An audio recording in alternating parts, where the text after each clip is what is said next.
ಇವತ್ತಿನ ಈ ಒಂದು ಕಾರ್ಯಕ್ರಮದಲ್ಲಿ ಉಪವಾಸಕ್ಕೆ ಸಂಬಂಧಪಟ್ಟ ಹಾಗೆ ರಂಜಾನಿನ ವಿಶೇಷತೆಗಳಿಗೆ ಸಂಬಂಧಪಟ್ಟ ಹಾಗೆ ನಮ್ಮ ಜೊತೆಗೆ ಇದರ ಬಗ್ಗೆ ವಿಸ್ತೃತವಾಗಿ ಮಾಹಿತಿಯನ್ನು ನೀಡಲಿಕ್ಕೆ ಬರಾಕ ಇಂಟರ್ನ್ಯಾಷನಲ್ ಸ್ಕೂಲ್ನ ಪ್ರಾಂಶುಪಾಲರು ಆಗಿರುವಂತಹ BA ಶರಫುದ್ದೀನ್ ಅವರು ನಮ್ಮ ಜೊತೆಗಿದ್ದಾರೆ. ಇನ್ನೊಂದು ಮುಖ್ಯವಾಗಿ ಮತ್ತೊಂದು ಸಮಸ್ಯೆ ಕೂಡ ಇದೆ, ಈ ಆಹಾರ ಪೋಲು. ಇದು ಕೂಡ ರಂಜಾನ್ನ ತಿಂಗಳಲ್ಲಿ ಹೆಚ್ಚಾಗಿ ನಾವು ನೋಡಲಿಕ್ಕೆ ಸಿಗುವಂಥದ್ದು.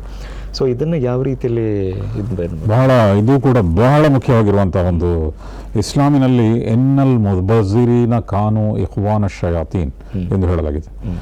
ಯಾರು ಬಹಳ ಹೆಚ್ಚು ಪೋಲು ಮಾಡುತ್ತಾರೋ ಅವರು ಪಶಾಚಿಯ ಸಹೋದರರಾಗಿದ್ದಾರೆ. ಮತ್ತು ಇನ್ನೊಂದು ಕಡೆ ಹೇಳುತ್ತದೆ ಕುಲು ವಶ್ರಬು ವಲಾ ತುಸ್ರಿಫ್, ನೀವು ತಿನ್ನಿರಿ ಕುಡೀರಿ, ನಿಮ್ಮ ಅರ್ಹತೆಗೆ ತಕ್ಕಂತೆ ನಿಮ್ಮ ತಾಕತ್ತಿಗೆ ತಕ್ಕಂತೆ ತಿನ್ನಿರಿ ಕುಡೀರಿ, ಆದರೆ ಪೋಲು ಮಾಡದಿರಿ. ಆದರೆ ದುರದೃಷ್ಟವಶಾತ್ ನಾನು ನೋಡಿದ್ದೇನೆ, ಅಮೆರಿಕದಲ್ಲಿ ಉದಾಹರಣೆಗೆ ಯಾವುದೇ ರೆಸ್ಟೋರೆಂಟ್ಗಳಿಗೆ ಹೋದರೂ ಕೂಡ ಅಲ್ಲಿ ಸಣ್ಣ ಪ್ಲಾಸ್ಟಿಕ್ ಕಂಟೈನರ್ ಇಟ್ಟಿರ್ತಾರೆ. ಅಲ್ಲಿನ ನಿಯಮವೇ ಏನಂತ ಹೇಳಿದರೆ, ನೀವು ಆಹಾರ ತಿಂದು ಹೋಗುವಾಗ ಸ್ವಲ್ಪ ಉಳಿದರೆ ನೀವೇ ಕೊಂಡೋಗಿ ಅದನ್ನು. ಅಲ್ಲಿ ಅವನು ದೊಡ್ಡವನು ಚಿಕ್ಕವನು ಎಂಬ ಭೇದಭಾವ ಇಲ್ಲ, ಪ್ರತಿಯೊಬ್ಬರು ಕೂಡ ಅವನೇ ಅದನ್ನು ಪ್ಯಾಕ್ ಮಾಡಿಕೊಳ್ತಾನೆ, ಅವನೇ ಅದನ್ನು ಕಂಟೈನರ್ನಲ್ಲಿ ಹಾಕಿ ಕೊಂಡೋಗ್ತಾನೆ. ಹೀಗೆ ಪೋಲಾಗುವುದಿಲ್ಲ. ಆದರೆ ಪೋಲಿನ ಬಗ್ಗೆ ಹೆಚ್ಚು ಬೋಧನೆ ಇರುವುದು ಮುಸ್ಲಿಮರಿಗೆ. ಆದರೆ ದುರದೃಷ್ಟವಶಾತ್ ನಾವು ಅದರ ಬಗ್ಗೆ ಎಚ್ಚರ ವಹಿಸುವುದಿಲ್ಲ. ನಾನು ಗಲ್ಫ್ ರಾಷ್ಟ್ರಗಳಲ್ಲಿಯೂ ನೋಡಿದ್ದೇನೆ, ವಿಶೇಷವಾಗಿ ಬಾಸ್ಮತಿ ಅಕ್ಕಿ ಅತಿ ಹೆಚ್ಚು ಬೆಳೆಯುವುದು ಅಂತ ಹೇಳಿದರೆ ಎರಡು ಪಂಜಾಬ್ಗಳಲ್ಲಿ, ಪಾಕಿಸ್ತಾನದ ಪಂಜಾಬ್ ಮತ್ತು ಭಾರತದ ಪಂಜಾಬ್. ಮತ್ತು ಇಡೀ ವಿಶ್ವದ ಜನರು ಅದನ್ನು ಊಟ ಮಾಡ್ತಾರೆ. ಮತ್ತು ಅತಿ ಹೆಚ್ಚು 3 ಹೊತ್ತಿಗೆ ಬಾಸ್ಮತಿ ತಿನ್ನುವರು ಅಂತ ಹೇಳಿದರೆ ಗಲ್ಫ್ ರಾಷ್ಟ್ರಗಳಲ್ಲಿದ್ದಾರೆ. ನೀವು ಪ್ರಾಯಶಃ ಹಲವು ಟನ್ನುಗಳ ಬಾಸ್ಮತಿ ಊಟ ವೇಸ್ಟ್ನ ರೂಪದಲ್ಲಿ ಪ್ರತಿನಿತ್ಯ ನಿಮ್ಮ ಡಸ್ಟ್ಬಿನ್ಗಳಿಗೆ ಹೋಗ್ತದೆ. ಇದು ಬಹಳ ಕೆಟ್ಟದ್ದು.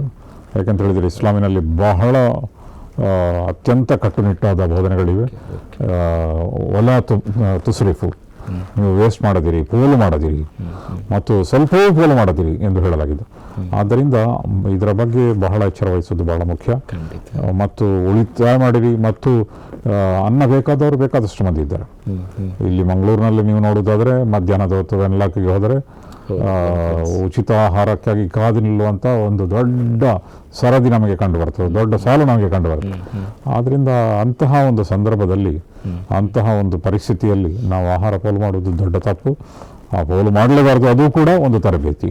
ತಿನ್ನಿರಿ ಕುಡಿಯಿರಿ ಮತ್ತು ಮಿತಾಹಾರ, ಅದು ಕೂಡ ಒಂದು ತರಬೇತಿ. ನಮಗೆ ಪ್ರವಾದಿ ಮೊಹಮ್ಮದ್ ಸಲ್ಲಲ್ಲಾಹು ಅಲೈಹಿ ವಸಲ್ಲಂ ಕಲಿಸಿದಂತಹ ಒಂದು ವಿಧಾನ ಅಂತ ಹೇಳಿದರೆ ಮಿತಾಹಾರ, ಅದು ಕೂಡ ಬಹಳ ಮುಖ್ಯ. ಅದು ಆದ್ದರಿಂದ ಅದನ್ನು ಕೂಡ ನಾವು ಪಾಲಿಸಬೇಕಾದಂಥ ಅಗತ್ಯ ಇದೆ. ಎಷ್ಟು ಅಗತ್ಯ ಇದೆಯೋ, ಈಗ ತಿನ್ನಿರಿ ಕುಡಿಯಿರಿ ವಲಾ ತುಸ್ರಿಫು, ಕುಲು ವಶ್ರಬು ವಲಾ ತುಸ್ರಿಫು ಇನ್ನೊಂದು ಅರ್ಥ ಏನಂತ ಹೇಳಿದರೆ, ಎಷ್ಟು ಬೇಕೋ ಅಷ್ಟು ತಿನ್ನಿರಿ, ಎಷ್ಟು ಬೇಕೋ ಅಷ್ಟು ಕುಡಿಯಿರಿ. ಮತ್ತು ಹೆಚ್ಚು ತಿಂದರೆ ಅದು ಕೂಡ ನಿಮ್ಮ ಒಂದು ರೀತಿಯಲ್ಲಿ ಪೋಲು ಮಾಡುವುದು. ನೀವು ಡಸ್ಟ್ಬಿನ್ಗೆ ಹಾಕೋದು, ಹೊಟ್ಟೆಗೆ ಹಾಕೋದು ಎರಡೂ ಕೂಡ ವೇಸ್ಟೇ. ಆದ್ದರಿಂದ ಹೊಟ್ಟೆಗೆ ಹಾಕುವಾಗಲೂ ಕೂಡ ವೇಸ್ಟ್ ಮಾಡದಿರಿ, ಡಸ್ಟ್ಬಿನ್ಗೆ ಹಾಕುವಾಗಲೂ ಕೂಡ ವೇಸ್ಟ್ ಮಾಡದಿರಿ. ಅದರಲ್ಲಿಯೂ ಕೂಡ ಎಚ್ಚರಿಕೆಯನ್ನು ವಹಿಸಿರಿ. ಇದು ಬಹಳ ಮುಖ್ಯ, ಬಹಳ ಮುಖ್ಯವಾದಂತಹ ಒಂದು ರಮದಾನಿನ ಸಂದೇಶ. ಇದನ್ನು ಮುಸ್ಲಿಮರು ತಮ್ಮ ಮನೆಗಳಲ್ಲಿ ಪಾಲಿಸಬೇಕಾದ, ಮಾತ್ರ ಅಲ್ಲ ಸಣ್ಣ ಮಕ್ಕಳಿಗೆ ಇದರ ತರಬೇತಿ ಕೊಡಬೇಕಾದಂಥ ಅಗತ್ಯ ಇದೆ. ಸಣ್ಣ ಮಕ್ಕಳು ಕೂಡ ಸ್ವಲ್ಪವೂ ಕೂಡ ವೇಸ್ಟ್ ಮಾಡಬಾರ್ದು. ಆ ರೀತಿಯಲ್ಲಿ ನೀವು ಮನೆಯಲ್ಲಿ ಅನ್ನ ಬೇಯಿಸುವಾಗಲೂ, ಆಹಾರ ಮಾಡುವಾಗಲೂ ಕೂಡ ಕೆಲವರಿಗೆ ಏನಂತ ಹೇಳಿದರೆ, ಸ್ವಲ್ಪ ಕಡಿಮೆ ಮಾಡಿದರೆ ಅವರು ಏನೋ ಭಾವಿಸ್ತಾರೆ ಎನ್ನುವಂತಹ ಒಂದು ಇದಿದೆ. ಅಂತಹ ಒಂದು ಕಿಲ್ಲರಿಮೆ ಅದನ್ನು ಬಿಟ್ಟು ಬಿಡಿ. ಸ್ವಲ್ಪ ಕಡಿಮೆ ಆದರೆ ಪರವಾಗಿಲ್ಲ, ಜನರು ಭಾವಿಸಬೇಕಾದ್ರೆ ಭಾವಿಸಲಿ. ಆದರೆ ಅಂತಹ ಒಂದು ಸಂಸ್ಕೃತಿ, ಅಂತಹ ಒಂದು ಪದ್ಧತಿ, ಅದನ್ನು ಬೆಳೆಸೋದು ಬಹಳ ಮುಖ್ಯ. ಎಸ್, ಓಕೆ, ಖಂಡಿತ. ಯಾಕಂತ ಹೇಳಿದರೆ ಇಂಥ ಕೆಲವೊಂದಿಷ್ಟು ವಿಚಾರಗಳಲ್ಲಿ ಆ ಶಿಸ್ತನ್ನು ಈ ತಿಂಗಳಲ್ಲಿ ನಾವು ರೂಢಿಸ್ಕೊಂಡ್ರೆ ನಮ್ಮ ಈ ಒಂದು ತರಬೇತಿ ತಿಂಗಳಲ್ಲಿ ಅದೊಂದು ನಮ್ಮಲ್ಲಿ ಜೀವನದಲ್ಲಿ ಕೂಡ ಹಾಸುಹೊಕ್ಕಾಗಿ ಮತ್ತು ನಮ್ಮ ಮುಂದಿನ ದಿನಗಳಲ್ಲಿ ನಮ್ಮ ಜೀವನದಲ್ಲೂ ಕೂಡ ಆ ಶಿಸ್ತು ಅದೇ ರೀತಿಯಲ್ಲಿ ಮುಂದುವರಿಯುತ್ತೆ ಅನ್ನುವಂಥ ಒಂದು ವಿಚಾರ. ಮತ್ತೊಂದು ಕಡೆ ಇಫ್ತಾರ್ ಪಾರ್ಟಿಯನ್ನು ಕೂಡ ನಾವು ನೋಡಲಿಕ್ಕೆ ಹೋಗುವಾಗ ಅದರಲ್ಲೂ ಕೂಡ ಹೆಚ್ಚಿನ ನೀವು ಹೇಳಿದಾಗಿನ ಆಹಾರ ಪೋಲಾಗುವಂಥದ್ದು, ಮತ್ತು ಎಲ್ಲ ಕಡೆಯೂ ಕೂಡ ಇಫ್ತಾರ್ ಪಾರ್ಟಿಗಳು ಕೂಡ ಆಗ್ತಾ ಇರುತ್ತೆ, ಸೌಹಾರ್ದ ಸಂಗಮ ಕೂಡ ಏರ್ಪಡುತ್ತೆ. ಸೊ ಇದು ಕೂಡ ಒಂದು ರೀತಿಯ ಒಳ್ಳೆಯ ಬೆಳವಣಿಗೆ ಅಂತ ಕೂಡ ಎನಿಸ್ಬೋದು. ಹೇಗೆ? ಖಂಡಿತವಾಗಿಯೂ ಕೂಡ ಈ ಇಫ್ತಾರ್ನ ನೀವು ನೋಡುವುದಾದ್ರೆ ರಮದಾನ್ ತಿಂಗಳು ಒಂದು ರೀತಿಯಲ್ಲಿ ಸಾಮಾಜಿಕ ಸಂಬಂಧವನ್ನು, ಕೌಟುಂಬಿಕ ಸಂಬಂಧವನ್ನು ಬೆಸೆಯುವಂತಹ ಒಂದು ತಿಂಗಳು ಅಂತ ಹೇಳ್ಬೋದು. ಮನೆಯಲ್ಲಿಯೂ ಕೂಡ ಕುಟುಂಬಸ್ಥರನ್ನು ಕರೆಯುವಂತಹ ಒಂದು ಸಂಪ್ರದಾಯ ಇದೆ ಒಂದು ಇಫ್ತಾರ್ಗೆ. ಅದೇ ರೀತಿಯಲ್ಲಿ ಮುಸ್ಲಿಮೇತರರನ್ನು ಕರೆದು ಇಫ್ತಾರ್ ಪಾರ್ಟಿ ಮಾಡುವಂತಹ ಒಂದು ಸಂಪ್ರದಾಯ ಇಡೀ ಜಗತ್ತಿನಲ್ಲಿದೆ. ನಮ್ಮ ಭಾರತ ದೇಶದಲ್ಲಿಯೂ ಕೂಡ 2014ಕ್ಕಿಂತ ಮೊದಲು, ಸ್ವಾತಂತ್ರ್ಯ ಬಂದಾಗಿನಿಂದ ಹಿಡಿದು 2014ಕ್ಕಿಂತ ಮೊದಲಿನವರೆಗೆ ಪ್ರಧಾನಮಂತ್ರಿಯವರ ಇಫ್ತಾರ್ ಕೂಟ ಅದು ಇರ್ತಾ ಇತ್ತು. ಆನಂತರ ಅದರ ಬದಲಾವಣೆ ಬಂತು. ಆದರೂ ಕೂಡ ಅದೆಲ್ಲ ಇಂತಹ ಒಂದು ಬದಲಾವಣೆ, ಇಂತಹ ಒಂದು ಇಫ್ತಾರ್ ಕೂಟ ಅದು ಇಡೀ ಜಗತ್ತಿನಲ್ಲಿದೆ. ವೈಟ್ ಹೌಸ್ನಲ್ಲಿದೆ ಮತ್ತು ವೈಟ್ ಹೌಸ್ನಲ್ಲಿ ಪ್ರತಿ ವರ್ಷ ನಡೀತದೆ. ಅದೇ ರೀತಿಯಲ್ಲಿ ಜಗತ್ತಿನ ದೊಡ್ಡ ದೊಡ್ಡ ರಾಷ್ಟ್ರಗಳಲ್ಲೆಲ್ಲ ನಡೆಯುತ್ತದೆ. ಆದ್ದರಿಂದ ಇದು ಯಾಕೆ ನಡೀತದೆ ಅಂತ ಹೇಳಿದರೆ, ಜನರನ್ನು ಇಫ್ತಾರ್ನ ಹೆಸರಿನಲ್ಲಿ ಒಂದು ಸೇರಿಸುವಂತಹ, ಎಲ್ಲರನ್ನು ಒಟ್ಟುಗೂಡಿಸುವಂತಹ ಒಂದು ಸಣ್ಣ ರಮದಾನ ಸಂದೇಶ, ಸೌಹಾರ್ದದ ಸಂದೇಶ ಇದು ಬಹಳ ಮುಖ್ಯ. ಅದೇ ರೀತಿಯಲ್ಲಿ ಕೌಟುಂಬಿಕ ಸಂಬಂಧವನ್ನು ಬೆಸೆಯುವುದು ಬಹಳ ಮುಖ್ಯ. ಗಲ್ಫ್ ರಾಷ್ಟ್ರಗಳಲ್ಲಿ ನೀವು ನೋಡೋದಾದ್ರೆ ಯಾರು ತಮ್ಮ ಮನೆಯಲ್ಲಿ ಇಫ್ತಾರ್ ಮಾಡೋದಿಲ್ಲ, ಎಲ್ಲರೂ ಕೂಡ ತಾಯಿ ಮನೆಗೆ ಹೋಗ್ತಾರೆ. ಒಂದು ದಿವಸ ಹೆಂಡತಿಯ ತಾಯಿಯ ಮನೆಗೆ, ಒಂದು ದಿವಸ ತನ್ನ ತಾಯಿಯ ಮನೆಗೆ. ಹೋಗುವಾಗ ಕಾಲಿಗೆಯಲ್ಲಿ ಹೋಗುವುದಲ್ಲ, ಎಲ್ಲವನ್ನು ಸಿದ್ಧಪಡಿಸಿಕೊಂಡು ಹೋಗ್ತಾರೆ ಅವರು. ಆದ್ರಿಂದ ಪ್ರತಿದಿನವೂ ಕೂಡ ಎಲ್ಲ ತಾಯಂದಿರ ಮನೆಯಲ್ಲಿ ಒಂದು ಸಂಭ್ರಮ ಇದು ಅಲ್ಲಿ ಕಾಣುವಂಥದ್ದು. ಆದ್ರಿಂದ ಇಂತಹ ಒಂದು ಕೌಟುಂಬಿಕ ಸಂಬಂಧವನ್ನು ಬೆಸೆಯುವ ಮತ್ತು ಮಾನವೀಯ ಸಂಬಂಧವನ್ನು ಬೆಸೆಯುವಂತಹ ಒಂದು ಅವಕಾಶ ಕೂಡ ಇಫ್ತಾರ್ನಲ್ಲಿದೆ. ಅದನ್ನು ಬಹಳ ಹೆಚ್ಚು ಬೆಳೆಸ್ಕೊಳ್ಬೇಕು. ಆದರೆ ಪೋಲು ಮಾಡಬಾರ್ದು ಮತ್ತು ಮನುಷ್ಯರಿಗೆ ಉಪದ್ರ ಆಗಬಾರ್ದು. ಎಲ್ಲ ಸಣ್ಣ ಸಣ್ಣ ವಿಚಾರಗಳಲ್ಲಿಯೂ ಕೂಡ ನಾವು ಬಹಳ ಹೆಚ್ಚು ಮನುಷ್ಯರಿಗೆ ಉಪದ್ರವ ನೋಡಿಕೊಳ್ಬೇಕು. ಇದು ಬಹಳ ಮುಖ್ಯ. Yes, okay. ಮತ್ತೊಂದು ಕಡೆ ಇವಾಗ ರಂಜಾನ್ನಲ್ಲಿ ದಾನ ಧರ್ಮಗಳ ಬಗ್ಗೆ ಕೂಡ ನಾವು ಹೇಳ್ತೇವೆ. ಸೊ ಕೆಲವೊಂದಿಷ್ಟು ದಾನ ಧರ್ಮಗಳು ಏನಾಗುತ್ತೆ ಅಂದರೆ, ತನ್ನ ಫ್ಯಾಮಿಲಿ ಜೊತೆಗೆ ಇರುವಂತಹ ವ್ಯಕ್ತಿಗಳನ್ನು ಕೂಡ ಕಡೆಗಣಿಸಿ ಮತ್ತೆ ಕೊಡುವಂಥದ್ದು ಕೂಡ ಇದೆ, ಸಮಾಜಕ್ಕೆ ಕೊಡುವಂಥದ್ದಿದೆ. ಸೊ ಇದರ ಬಗ್ಗೆ ಬಹಳ ಒಳ್ಳೆ, ಇದು ಕೂಡ ಬಹಳ ಒಳ್ಳೆ ಪ್ರಶ್ನೆ. ಅದು ಕುರ್ಆನ್ನಲ್ಲಿ ಮತ್ತು ಹದೀಸ್ನಲ್ಲಿ ಮೊದಲ ಯಾರಿಗೆ ಆಗಬೇಕು ಅಂತ ಹೇಳಿದರೆ, ನಿಮ್ಮ ಕುಟುಂಬದ ಬಡವರಿಗೆ, ಝವಿಲ್ ಕುರ್ಬಾ ವಲ್ ಯತಾಮ ವಲ್ ಮಸಾಕಿನ್. ಈ ಒಂದು ಹಂತ ಹಂತವಾಗಿ ಯಾರಿಗೆ ಕೊಡಬೇಕು ಎನ್ನುವುದಕ್ಕೆ 3 ಪದ ಬಳಸಲಾಗಿದೆ. ಝವಿಲ್ ಕುರ್ಬಾ ಅಂತ ಹೇಳಿದರೆ ನಿಮ್ಮ ಹತ್ತಿರದ ಸಂಬಂಧಿಕರು ಬಡವರು, ಮತ್ತು ವಲ್ ಯತಾಮ ಅನಾಥರು, ಮತ್ತು 3ನೇದಾಗಿ ಬಡವರು. ಮತ್ತು ಬಡವರಲ್ಲಿ ಯಾಚಕರು ಕೂಡ ಇದ್ದಾರೆ. ಕೆಲವರು ಯಾಚನೆ ಮಾಡ್ತಾರೆ. ಯಾಚನೆ ಮಾಡುವಾಗ ಅಮ್ಮ ಸಾಯಿಲ ಫಲ ತನ್ಹರ್, ಯಾಚನೆ ಮಾಡುವಂಥ ಯಾರೇ ವ್ಯಕ್ತಿ ಆದರೂ ಕೂಡ ಯಾಚನೆಯನ್ನು ನೀವು ಪ್ರವಾದಿ ಮೊಹಮ್ಮದ್ ಸಲ್ಲಲ್ಲಾಹು ಅಲೈಹಿ ವಸಲ್ಲಂ ಹೇಳಿದರು, ಅಲ್ಲಿ ಯದಿಲ್ ಅಲಿಯಾ ಖೈರುಮ್ ಯದಿ ಸುಫ್ಲಾ, ಕೊಡುವ ಕೈ ಪಡೆಯುವ ಕೈಗಿಂತ ಉತ್ತಮವಾದ್ದು. ಆದ್ದರಿಂದ ಪಡೆಯಲು ಯಾರಿಗೂ ಅವರು ಹೇಳಲಿಲ್ಲ, ಪಡೆಯಬೇಡಿ ಅಂತ ಹೇಳಿದರು. ಆದರೆ ಒಬ್ಬ ನಿರ್ಬಂಧಿತನಾಗಿ ಯಾರಾದರೂ ಬಂದು ಕೈಯೊಡ್ತಾನೆ ಅಂತ ಹೇಳಿದರೆ, ಅವನ ಬಗ್ಗೆ ನೀವು ಕಟಕಿ ಆಡದಿರಿ, ಅವನನ್ನು ನೀವು ತಡೆದಿರಿ. ಇದ್ದರೆ ಕೊಡಿ, ಇಲ್ಲದಿದ್ದರೆ ಒಳ್ಳೆ ಮಾತು ಹೇಳಿ ಅವನಿಗೆ. ಮತ್ತು ಕೊಡುವಾಗ ಮೊಟ್ಟ ಮೊದಲು ನಿಮ್ಮದೇ ಕುಟುಂಬದಲ್ಲಿರುವಂತಹ ಬಡವರು ಅವರಿಗೆ ಮೊದಲು ಕೊಡಿ. ಅನಂತರ ಅನಾಥರಿದ್ದರೆ ಅವರಿಗೆ ಕೊಡಿ, ಅನಂತರ ಬಡವರಿಗೆ ಕೊಡಿ, ಅನಂತರ ಯಾಚಕರಿಗೆ ಕೊಡಿ. ಹೀಗೆ ಇದೆಲ್ಲ ಹೇಳಲಾಗಿದೆ. ಆದ್ದರಿಂದ ಈಗ ಈ ಕೊಡುವುದು ಕೂಡ ಒಂದು ಫ್ಯಾಷನ್ ಆಗಿಬಿಟ್ಟಿದೆ. ಕೊಡುವಾಗ ಡೊನೇಟೆಡ್ ಬೈ ಅಂತ ಹೆಸರು ಬರ್ತದ, ಸ್ಪಾನ್ಸರ್ಡ್ ಬೈ ಅಂತ ಹೆಸರು ಬರ್ತದ, ಇದನ್ನು ನೋಡಲಾಗ್ತದೆ. ಮತ್ತು ಕೊಡುಗೈ ದಾನಿಯವರಾಗಿದ್ದಾರೆ ಅಂತ ಹೇಳುವಂತಹ ಹೆಸರು ಬರುವಂತಹ ರೀತಿಯಲ್ಲಿ ಕೊಡ್ತಾರೆ. ಆದರೆ ಪ್ರವಾದಿ ಮೊಹಮ್ಮದ್ ಸಲ್ಲಲ್ಲಾಹು ಅಲೈಹಿ ವಸಲ್ಲಂ ಹೇಳಿದಂತಹ ಒಂದು ದಾನ ಯಾವುದು ಅಂತ ಹೇಳಿದರೆ, ನೀವು ಜಕಾತ್ ಎಂದಾದರೆ ಅದನ್ನು ಬಹಿರಂಗವಾಗಿ ಕೊಡ್ಬೋದು. ಯಾಕೆಂತ ಹೇಳಿದರೆ ಇತರಿಗೂ ಅದು ಮೋಟಿವೇಶನ್ ಆಗಬೇಕು. ನನ್ನ ಸಂಪತ್ತು ಇಷ್ಟಿದೆ, ಅದರ 2.5% ನಾನು ಕೊಡ್ತಾ ಇದ್ದೇನೆ, ಕೊಡ್ಬೋದು. ಮತ್ತು ಇತರ ದಾನವನ್ನು ನೀವು ಫಿಸ್ಸರ್ರಾ ಇವದ್ದರ್ರಾ ಎಂದು ಹೇಳಲಾಗಿದೆ. ಬಹಿರಂಗವಾಗಿಯೂ ಕೊಡಿರಿ, ಗೌಪ್ಯವಾಗಿಯೂ ಕೊಡಿರಿ. ಕೆಲವು ದಾನಗಳನ್ನು ಬಹಿರಂಗವಾಗಿ ಕೊಡ್ಬೋದು. ಯಾಕಂತ ಹೇಳಿದರೆ ಜನರಿಗೆ ಗೊತ್ತಾಗಬೇಕು, ಇವರು ಕೊಡ್ತಾ ಇದ್ದಾರೆ ಅಂತ ಹೇಳುವಾಗ ನಾನು ಕೊಡಬೇಕು ಎನ್ನುವ ಭಾವನೆ ಜನರಲ್ಲಿ ಬರಬೇಕು. ಮತ್ತೆ ಕೆಲವರಿಗೆ ನೀವು ಅತ್ಯಂತ ಗೌಪ್ಯವಾಗಿ ಕೊಡಬೇಕು. ಉದಾಹರಣೆಗೆ, ನಿಮ್ಮ ನೆರೆಯಲ್ಲಿ ಒಬ್ಬ ಹಸಿದಿದ್ದಾನೆ, ಒಳ್ಳೆ ಮರ್ಯಾದಸ್ಥ ವ್ಯಕ್ತಿ, ಅವನಿಗೆ ಕೊಟ್ಟು ನೀವು 20 ಜನರಿಗೆ ಹೇಳಿದರೆ ನಾನು ಕೊಟ್ಟಿದ್ದೇನೆ, ಅಥವಾ ನೀವು ಒಂದು ಇಫ್ತಾರ್ ಕಿಟ್ಟು ಕೊಂಡು ಹೋಗಿ ಅವನ ಜೊತೆಗೆ ಫೋಟೋ ತೆಗೆದುಕೊಂಡು ಪೇಪರ್ನಲ್ಲಿ ಹಾಕಿದರೆ ಅದು ಅವನಿಗೆ ಬಹಳ ನೋವಾಗ್ತದೆ. ಅದರಿಂದ ಕೆಲವನ್ನು ಗೌಪ್ಯವಾಗಿ ಕೊಡಬೇಕು, ಕೆಲವುದನ್ನು ಬಹಿರಂಗವಾಗಿ ಕೊಡಬೇಕು. ಅದರೆಲ್ಲದರ ಉದ್ದೇಶ ಏನು ಅಂತ ಹೇಳಿದರೆ, ದಾನ ಧರ್ಮ ಹೆಚ್ಚಾಗಬೇಕು ಮತ್ತು ಮನುಷ್ಯರ ಭಾವನೆಗಳಿಗೆ ಧಕ್ಕೆ ಆಗಬಾರ್ದು. ಇದು ಬಹಳ ಮುಖ್ಯ. ಆದ್ದರಿಂದ ದಾನ ಕೊಡುವಾಗ ಈ ಎಲ್ಲ ಶಿಷ್ಟಾಚಾರಗಳನ್ನು ಪಾಲಿಸುವುದು ಬಹಳ ಮುಖ್ಯ. ಹೌದು, ಎಸ್, ಓಕೆ, ತುಂಬ ಚೆನ್ನಾಗಿ ಹೇಳಿದರೆ. ಇವಾಗ ಹೆಚ್ಚಿನ ಜನರು ಸೋಷಿಯಲ್ ಮೀಡಿಯಾವನ್ನು ಕೂಡ ಯೂಸ್ ಮಾಡ್ತಿರ್ತಾರೆ. ಈ ಸೋಷಿಯಲ್ ಮೀಡಿಯಾ ಯೂಸ್ ಮಾಡುವಂಥ ಸಂದರ್ಭದಲ್ಲಿ ಕೆಲವೊಂದಿಷ್ಟೆಲ್ಲ ಸುದ್ದಿಗಳು ಬರುತ್ತೆ, ಅದಕ್ಕೆ ಜಾಸ್ತಿಯಾಗಿ ಪ್ರಾಶಸ್ತ್ಯ ಕೊಡುವಂಥದ್ದು ಕೂಡ ಇರುತ್ತೆ. ಸೊ ಅದನ್ನು ಯಾವ ರೀತಿಯಲ್ಲಿ ಹತೋಟಿಯಲ್ಲಿ ಈ ರಮದಾನ್ ತಿಂಗಳಲ್ಲಿ ಆತ ಬೆಳೆಸಬೇಕಾಗುತ್ತೆ, ಅದರ ಬಗ್ಗೆ ಏನು ಹೇಳ್ತೀರಾ ಸರ್? ಇದು ಕೂಡ ನೀವು ನಿಮ್ಮ ಎಲ್ಲ ಪ್ರಶ್ನೆಗಳು ಕೂಡ ಬಹಳ ಉತ್ತಮವಾದ್ದು, ಬಹಳ ಪ್ರಸ್ತುತವಾದಂತಹ ಪ್ರಶ್ನೆಯನ್ನು ನೀವು ಕೇಳ್ತಾ ಇದ್ದೀರಿ. ರಮದಾನ್ ತಿಂಗಳಿನ ಇನ್ನೊಂದು ಉದ್ದೇಶ ಏನು ಅಂತ ಹೇಳಿದರೆ, ಸತ್ಯವಿಶ್ವಾಸಿಗಳ ಒಂದು ಲಕ್ಷಣವನ್ನೇ ವಿವರಿಸುತ್ತಾ ಪವಿತ್ರ ಕುರ್ಆನ್ನಲ್ಲಿ ಏನು ಹೇಳಲಾಗಿದೆ ಅಂತ ಹೇಳಿದರೆ, ಅನಿಲ್ ಲಘ್ವಿ ಮುಅರಿದೂನ್, ಮತ್ತು ಅವರು ನಿರರ್ಥಕ ಕಾರ್ಯಗಳಿಂದ ದೂರ ಇರ್ತಾರೆ. ನಿರರ್ಥಕ ಕಾರ್ಯ ಅಂತ ಹೇಳಿದರೆ ಯಾವುದು ಕೂಡ ಮಿತಿ ಮೀರಿ ಮಾಡಿದರೆ ಎಲ್ಲವೂ ನಿರರ್ಥಕ.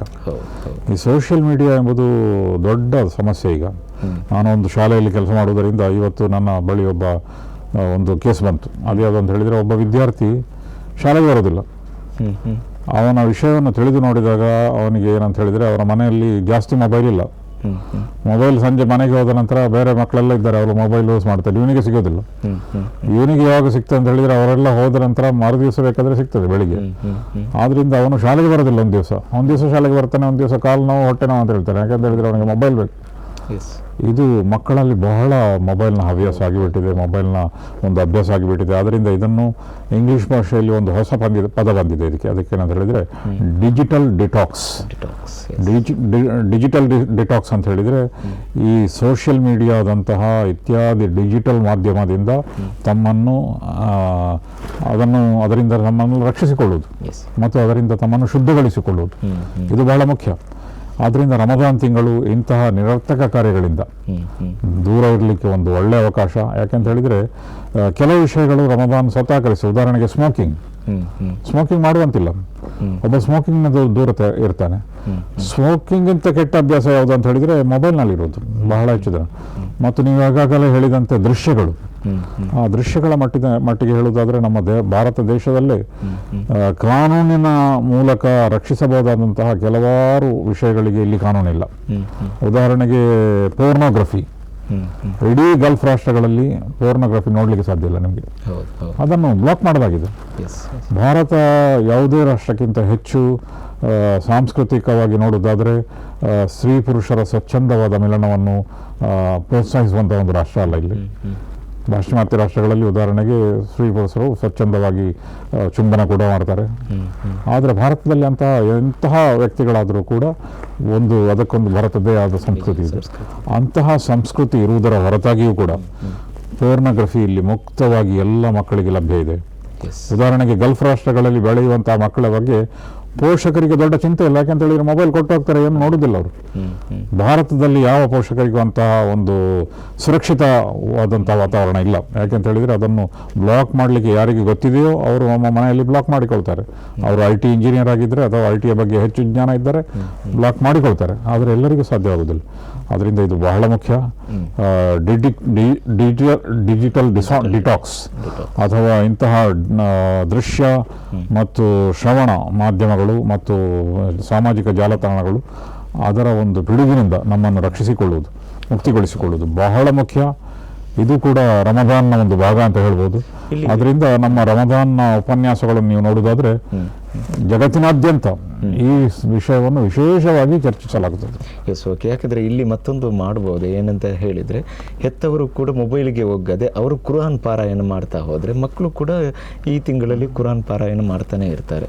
ಸೊ ಅಂತಹ ಸಂದರ್ಭಗಳಲ್ಲಿ ಹೆತ್ತವರು ಕೂಡ ತನ್ನ ಮಕ್ಕಳಿಗೆ ಹೇಳ್ಬೋದು ಕುರಾನ್ ಪಾರಾಯಣ ಮಾಡು, ಆವಾಗ ಮೊಬೈಲ್ನ ಆ ಗೀಳ್ನಿಂದ ಸ್ವಲ್ಪ ದೂರ ಮಾಡಬಹುದು ಅನ್ನುವಂಥ ಒಂದು ಅಭಿಪ್ರಾಯ. ಇದು ಕೂಡ ಬಹಳ ಮುಖ್ಯ. ನಾವು ಯಾವತ್ತು ಮಕ್ಕಳಿಗೆ ಏನಾದರೂ ಉಪದೇಶ ಕೊಡ್ತೇವೋ ಅದರ ಮಾದರಿ ನಾವಾಗಿರ್ಬೇಕು. ನಿಜ ನಿಜ ನಿಜ. ಮಾದರಿ ನಾವಾಗದೆ ಹೋದ್ರೆ, ನಾವು ಕೇವಲ ಹೇಳಿದ್ರೆ ಮಕ್ಕಳು, ವಿಶೇಷವಾಗಿ ಮಕ್ಕಳಾಗಿರ್ಲಿ ಜನರಾಗಿರ್ಲಿ, ಹೇಳುವುದಕ್ಕಿಂತ ಹೆಚ್ಚಾಗಿ ನೋಡ್ತಾರೆ, ಕೇಳುವುದಕ್ಕಿಂತ ಹೆಚ್ಚಾಗಿ ನೋಡ್ತಾರೆ. ಆದ್ರಿಂದ ನಾವು ಅವರಿಗೆ ಕೇವಲ ಕೇಳಿಸಿದ್ರೆ ಸಾಕಾಗುತ್ತೆ, ಮೊದಲಾಗಿ ಅವರಿಗೆ ತೋರಿಸ್ಬೇಕು. ನೀವು ಅದನ್ನು ಪ್ರಾಯೋಗಿಕವಾಗಿ ನೋಡೋದಾದ್ರೂ ಕೂಡ ಜನರು ಹೆಚ್ಚು ನೋಡ್ತಾರೆ, ನಿಮ್ಮನ್ನು ನೋಡಿ ಅನುಸರಿಸುತ್ತಾರೆ, ಕೇಳಿ ಅನುಸರಿಸುವುದಿಲ್ಲ. ಆದ್ದರಿಂದ ನಮ್ಮ ಎಲ್ಲ ಹೇಳುವಂತಹ ವ್ಯಕ್ತಿಗಳು, ವಿಶೇಷವಾಗಿ ಪೋಷಕರು, ಅಧ್ಯಾಪಕರು, ತಮ್ಮ ರೋಲ್ ಮಾಡೆಲ್, ಅವರು ಮಾದರಿಗಳಾಗಬೇಕು. ಆ ಮೂಲಕ ಒಳ್ಳೆಯ ಮಾದರಿಯನ್ನು ಪ್ರದರ್ಶಿಸಬೇಕು. ಆ ಮೂಲಕ ಪರಿವರ್ತನೆಯನ್ನು ಜನರಲ್ಲಿ ತರಲಿಕ್ಕೆ ಪ್ರಯತ್ನ ಮಾಡಬೇಕು ಅಂತ. ಕಾರ್ಯಕ್ರಮದ ಕೊನೆಯಲ್ಲಿದ್ದೀವಿ. ಕೊನೆಯಲ್ಲಿ ನೀವು ನಮ್ಮ ವೀಕ್ಷಕರಿಗೆ ಕೊಡುವಂತಹ ಒಂದು ಸಂದೇಶ ಏನು ರಮದಾನ್ ಬಗ್ಗೆ? ರಮದಾನ್ ತಿಂಗಳು ಎಂಬುದು ನಿಜವಾಗಿಯೂ ಕೂಡ ಒಂದು ಬದಲಾವಣೆಯ ತಿಂಗಳದು. ಆ ಬದಲಾವಣೆಯ ತಿಂಗಳನ್ನು ಬಹಳ ಗಂಭೀರವಾಗಿ ತೆಗೆದುಕೊಳ್ಳಬೇಕಂತ ಅಗತ್ಯ ಇದೆ. ಪ್ರವಾದಿ ಮೊಹಮ್ಮದ್ ಸಲ್ಲಲ್ಲಾಹು ಅಲೈಹಿ ವಸಲ್ಲಂ ಹೇಳಿದರು, ರಮದಾನ್ ತಿಂಗಳಿನ ಒಂದು ತಯಾರಿ ಅದನ್ನು ನೀವು ಅದಕ್ಕಿಂತ ಹಿಂದಿನ ತಿಂಗಳು ಶಾಬಾನ್ ತಿಂಗಳಿನ ಆರಂಭದಿಂದಲೇ ಮಾಡಿ. ಹೇಗೆ ತಯಾರಿ ಮಾಡುವುದು ಅಂತ ಹೇಳಿದರೆ, ನಿಮ್ಮ ಬೇರೆಲ್ಲ ಚಟುವಟಿಕೆಗಳನ್ನು ಮಾಡಿ ಮುಗಿಸಿ ರಮದಾನ್ನ ತಿಂಗಳಿನ ಪರಿಪೂರ್ಣ ಒಂದು ಪ್ರಯೋಜನ ಪಡೆಯಲು ಸಿದ್ಧರಾಗಿ. ಮತ್ತು ಲೈಲತುಲ್ ಕದರ್ ಅಂತ ಇದೆ, ತಿಂಗಳುಗಳಿಗಿಂತ ಉತ್ತಮವಾದ ಒಂದು ತಿಂಗಳು ಅಂತ ಇದೆ. ಲೈಲತುಲ್ ಖದ್ರಿ ಖೈರುಂ ಮಿನ್ ಅಲ್ಫಿ ಶಹರ್, 1000 ತಿಂಗಳುಗಳಿಗಿಂತ ಉತ್ತಮವಾದ ಒಂದು ರಾತ್ರಿ. ಆ ರಾತ್ರಿಯ ಭಾಗ್ಯ ಸಿದ್ಧತೆಯನ್ನು ರಮದಾನಿನ ಆರಂಭದಿಂದಲೇ ಮಾಡಿ. ಹೀಗೆ ಬಹಳ ಸಿದ್ಧತೆ, ಯಾಕೆಂತ ಹೇಳಿದರೆ ಒಂದು ದೊಡ್ಡ ವಿಷಯ ಬಂದಾಗ ನಾವು ಬಹಳ ಸಿದ್ಧತೆ ಮಾಡ್ತೇವೆ. ಮನೆಯಲ್ಲಿ ಮದುವೆ ಇದೆ ಅಂತ ಹೇಳುವಾಗ 1 ವರ್ಷ ಮೊದಲು ಸಿದ್ಧತೆ ಮಾಡ್ತೇವೆ ನಾವು. ಅದೇ ರೀತಿ ರಮದಾನ್ ತಿಂಗಳಿಗೂ ಕೂಡ ಅಂತಹ ಸಿದ್ಧತೆ ಮಾಡಬೇಕಾದಂಥ ಅಗತ್ಯ ಇದೆ ಮತ್ತು ಪರಿಪೂರ್ಣವಾದ ಪ್ರಯೋಜನವನ್ನು ರಮದಾನ್ನಿಂದ ಪಡೆಯಬೇಕಂತ ಅಗತ್ಯ ಇದೆ.